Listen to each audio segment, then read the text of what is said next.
Staring at the tree, whiskey in hand, Pete was pleased that this year would be different from the last. It had been the strangest time of his life, but he truly felt like things were finally coming together. And when better to come together than at Christmas, a time he loved more than any other. In some ways, the past year had been like an eternity. In others, as if it had succumbed to time in the blink of an eye, but either way, he was glad to see the back of it. Staring at the Christmas tree, its beautiful lights casting a warm hue over the room, and the snow quietly falling outside as the sun set, Pete began to think of the past year, of his daughter Lana and his wife Janet. It had started with a very normal December, 12 months earlier.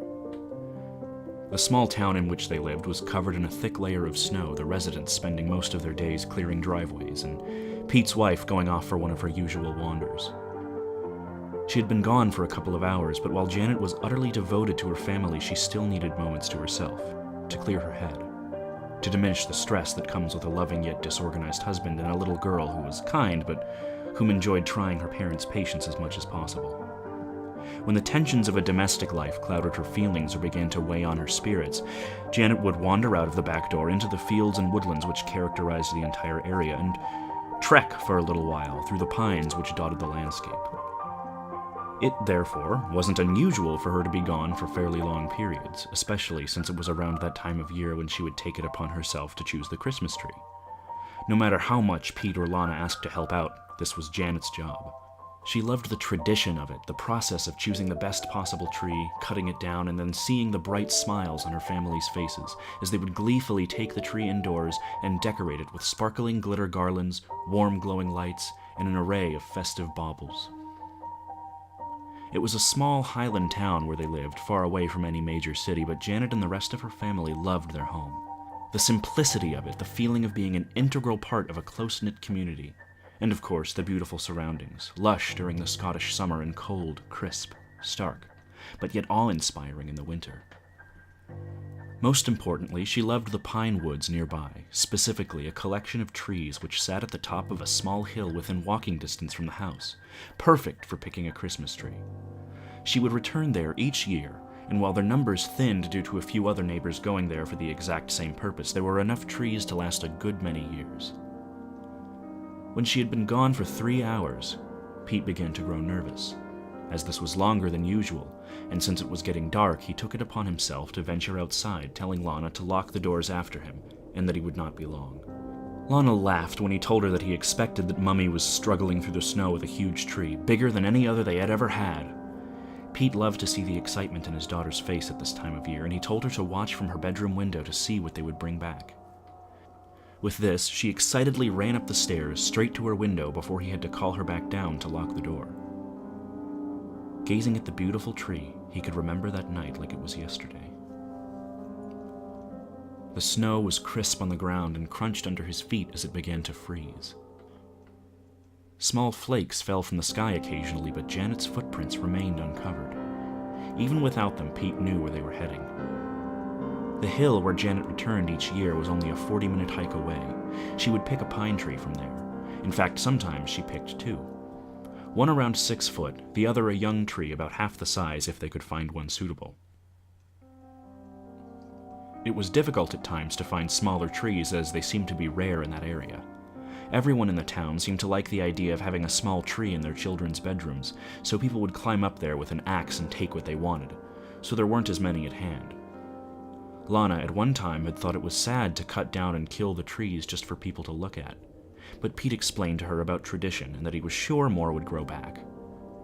With time, she forgot this protest and looked forward to the years when she could have one. If a smaller tree couldn't be found, they had a lovely synthetic one which would sit at her window. Secretly, she loved this just as much, but as her father had said, tradition is tradition. The larger tree would be placed in the living room and adorned with an assortment of baubles, glittering decorations, and lights. The other, in Lana's room, would be sprayed with a can of fake snow and covered in hanging candy sticks and chocolates. Although she was always told she could only have one a day before bed as a treat. Of course, occasionally she would break this rule and just hope no one would notice. Janet could always tell, but she would let it go. Christmas time was the best of times, after all, and it was so brief. As Pete approached the hill, he knew something was wrong. He felt it in his bones. As he climbed, the snow began to fall in greater volume and the sky dimmed with it. Standing at the humble summit, a stillness spread. Silence interrupted momentarily by the almost audible patter of snowflakes floating gently to the ground. He followed the footprints now with purpose, knowing that if the snowfall increased, that it would be nearly impossible to find Janet. Twilight fell, covering everything in a dark blue wisp of color, as the frost began to nip at his now rosy cheeks.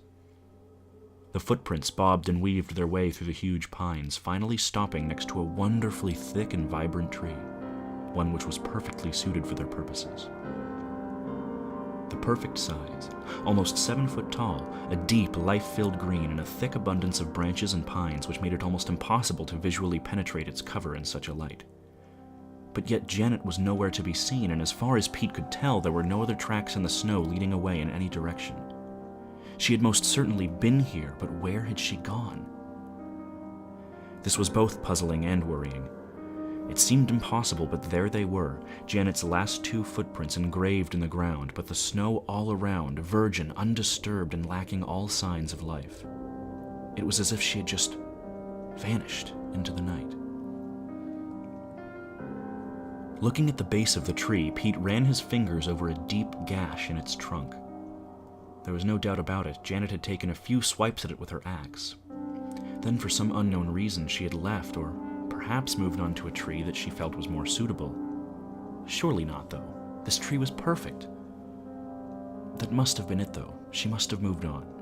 Perhaps there was some random freakish flurry of snow which covered her tracks. Yes, that must have been it. But Pete knew this was wishful thinking. He had lived there for years, and in all of that time he had never seen such a thing.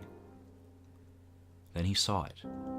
Several meters away, lying in the snow, was Janet's axe. He rushed over to the object, falling once as the snow deepened. Rising to his feet, it was now unmistakable. Yes, it was partially covered in snow, but it was Janet's axe all right. It lay there, much like the footprints, isolated but with the absence of any human imprints. It was as if the tool had been dropped from a great height, but Pete did not care to speculate. A sense of growing worry permeated his mind as the thought of Janet lying somewhere injured increased his anxiety.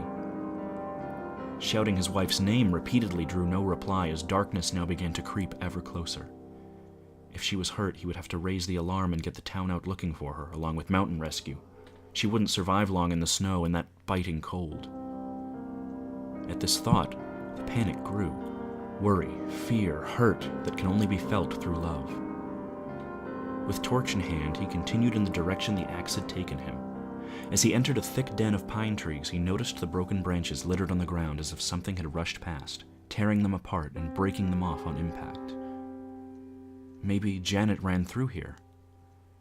The scale of the damage, however, looked too great to have been dealt by one person alone. Had he been in any other country, he would have assumed a bear was nearby, but they had been hunted to extinction in Scotland long ago, along with the wolves and any other predators.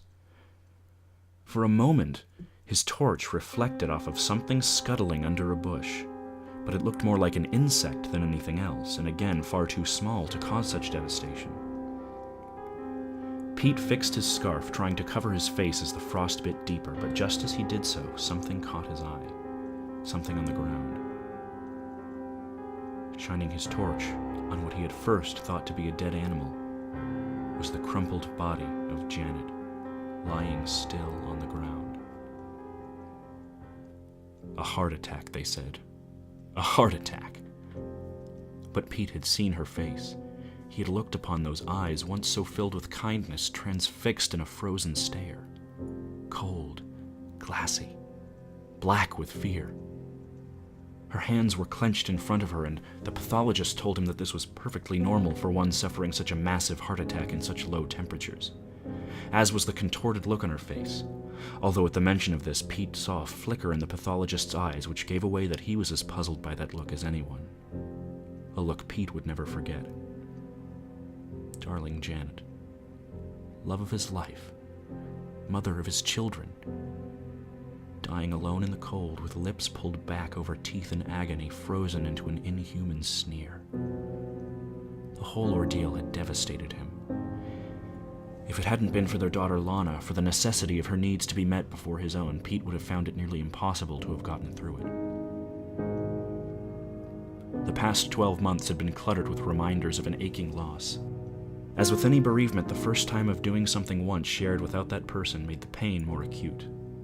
The first Christmas, the first day at work, the first walk to school, the first family get-together, every person's face etched in concern, accompanied by the usual well-meaning but empty traditions of, "How are you holding up? It must have been so difficult, and if there's anything I can do." Helping his daughter through the loss of her mother was all he had to make sure he could face another day. But that stopped now.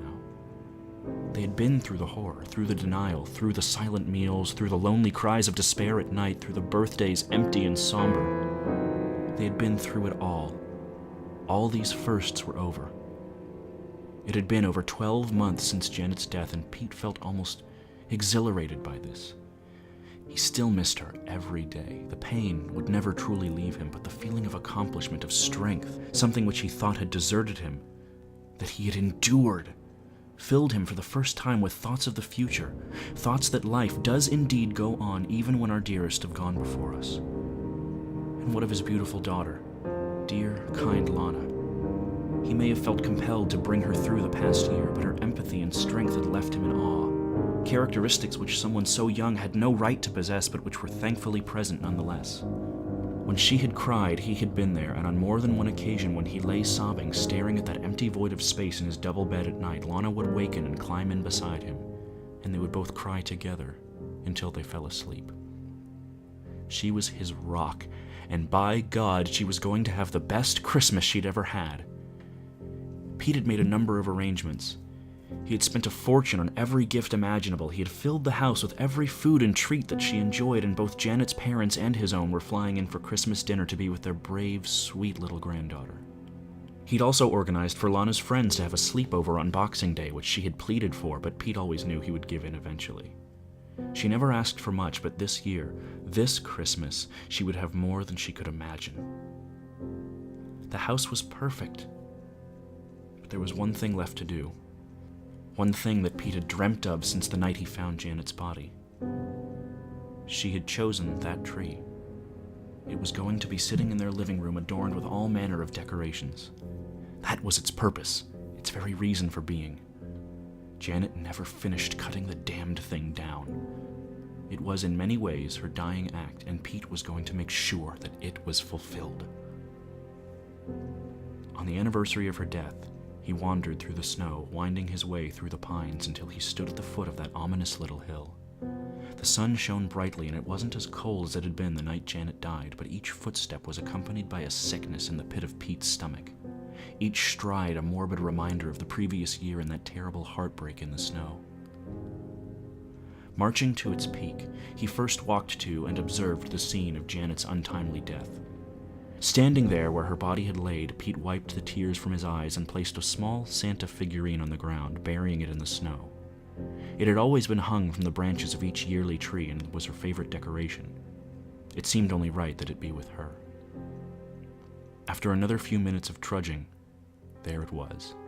It was still standing. That damned tree. As if ravenous for revenge, Pete pulled Janet's axe from his backpack and charged at the pine. He battered and chopped at the cut which Janet had made the previous year, making it deeper with every slice, with every pound of pressure he could muster. The tree groaned and creaked as if in pain, but Pete did not care. This tree was the final reminder of Janet's death. Whatever had happened that night, it happened because of that tree. As crazy as it seemed, it all made sense for a moment, and then clarity was clouded by mundane reality. She had simply died of natural causes. With the roar of cracked wood breaking under its own weight, the tree swooned and collapsed to the ground in defeat. Tying a rope around its trunk and then using string to fold its branches inward, Pete dragged that memory, that cold-hearted pillar of nature's brutality through the snow, over grass and gravel, and finally to his back door. He was victorious.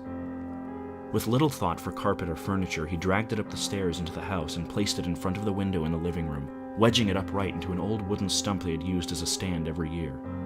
Breathless and covered in sweat, he stood back looking at the tree standing tall over all it surveyed. "You picked a good one, love," You picked a good one. He held back the tears and waited for Lana to return home from her friends. Pete put an old Christmas film on the television as they both decorated the tree together, singing, laughing, and being a family. There were moments, fleeting glances when they caught one another's stare. A glance which showed pain buried down deep inside. One which said, "I miss her too." But it was Christmas, and the moments of grief passed, buffered by longer, caring periods of happiness. Contentment caressed smiles from ear to ear, and festive spirit once more filled that home which had for too long been host to loss and anguish. As night began to fall after Lana went to bed, earlier than usual because the excitement had worn her out, Pete decided to reward himself for the day's efforts. The lights were dimmed, and after pouring himself a large whiskey, he sat on the living room couch and stared at the tree. Draped in tinsel garlands and adorned with bright white Christmas lights, it really was a sight to behold. The best tree they had ever had. "Here's to you, gorgeous," Pete said, lifting his drink to the sky in a symbolic gesture. Staring at the Christmas tree, its beautiful lights casting a warm hue over the room and the snow quietly falling outside as the sun set, Pete began to think of the past year, of his daughter Lana, and his wife Janet. Time passed slowly as he thought of all things gone, how they had led to this moment through pain and suffering, but now, hopefully, onwards to the future, and one filled with at least the briefest possibility of joy. The glow from the tree reflected off of the window, but it penetrated far enough to illuminate the now thick blur of snow falling to the ground silently outside. The room remained dark, but the lights bathed everything subtly in a warm Yuletide radiance, which, when accompanied by the orange lambency of the fire, only served to cultivate the anticipation for Christmas even more so. For the first time in a year, Pete was happy. Something bothered him, though.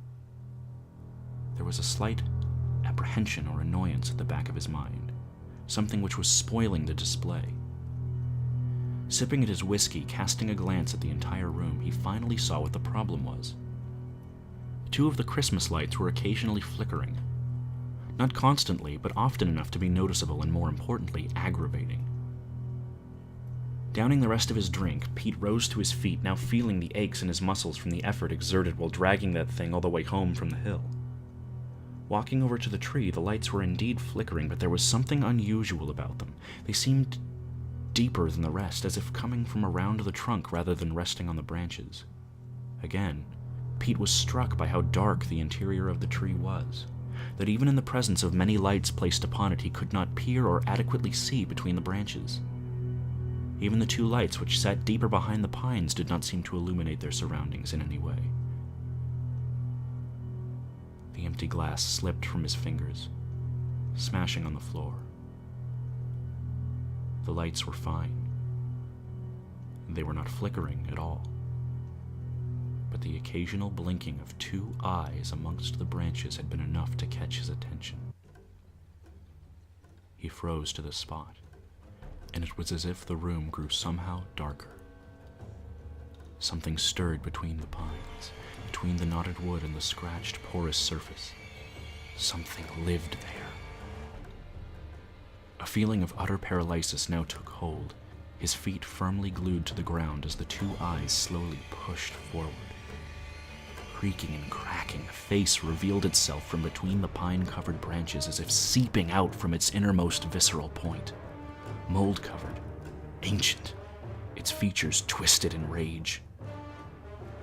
Fear began to course through Pete's veins. His heart beat faster and faster as the face moved closer, its eyes devoid of pupils, now swamped in a maddening yellow, and from below the protrusion of 2 thin, moss-covered legs arching out from between the branches. With a creak and a snap, it straightened itself, now standing in all of its terrible glory in front of the tree. It was now pitch black outside, and it would have been clear to Pete that this animal, this creature, was of a nocturnal nature, but in its stare he found himself helpless. His heart skipped. First it was a palpitation, then he could feel a searing pain in his left arm. He clutched his chest, but his feet remained adhered to the ground, and it was impossible to look away from those yellow, unmarked eyes. Its gaze came closer still, and in the pain which it brought, Pete knew he was going to die. To be found like Janet, cold, face contorted, and the second victim of that which lived amongst the pines on that hill. The pain was now unbearable, but the paralysis removed the possibility of a scream. What little light there was from the fireplace now illuminated its head, elongated on one side and pulsating on the other, its face dominated by a large dark hole which appeared in place of a mouth or nose, one which no light could penetrate. As its boil-ridden head stooped to meet his own, and the hole in its face almost touched his mouth, an involuntary sneer pulled Pete's lips up to reveal his teeth as his face contorted into an entirely unnatural position. Then that one word. A word so powerful, so pure that even the most evil of intentions could be dispelled by it. Daddy. With the snap of wood, the gargoyle-like creature turned its wide yellow gaze to Lana. Standing at the bottom of the stairs in her pajamas, her scream echoed out into the night. Arms outstretched, its odd-numbered fingers moved with a stutter as its moss-covered legs groaned, carrying it forward in a peculiar, unbalanced motion towards her. Now Lana was paralyzed by its stare, and with each step closer, her face contorted more fiercely, and the pain in her chest brought her to the point of unconsciousness. As intense as its ancient gaze was, it was focused. So focused that it did notice Pete clawing his way across the floor towards the kitchen. The wooden creature's unsure movements made it appear more like a puppet than a thing of autonomous purpose, and as it reached Lana, it cupped her face in its uneven hands and stared wide-eyed and pupilless into her face. Tears streamed down her cheeks. The sound of feet running filled the air, and as it twisted to investigate, a loud crack was heard as Pete ran up onto the couch, jumping high into the air and bringing Janet's axe down deep into its spine. No blood ran or gushed, but a plague of unfamiliar insect-like critters poured out of the wound. Instead of a howl of pain, the creature emitted a crescendo of strange squeals and clicks before throwing Pete to the ground and smashing through the back door.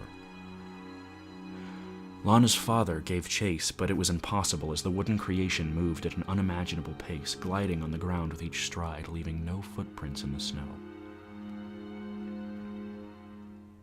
After a visit to the nearest hospital, both Lana and her father were given a clean bill of health, but they never returned to that house, filled with memories of the good times, the happy times, of a mother, a wife, a kind soul, of birthdays and weddings, and of course, of Christmas time. Pete didn't know what that creature was, whether it was alive or dead or something else entirely inconceivable to human mind, but he made a solemn promise to himself from that moment on. Never again would he cut down a tree, decorate it, and take enjoyment in its appearance as it died. Because no matter how pretty they are, no matter how much warmth they give, no matter how much they might make people think of Christmas, you just don't know what may be living inside.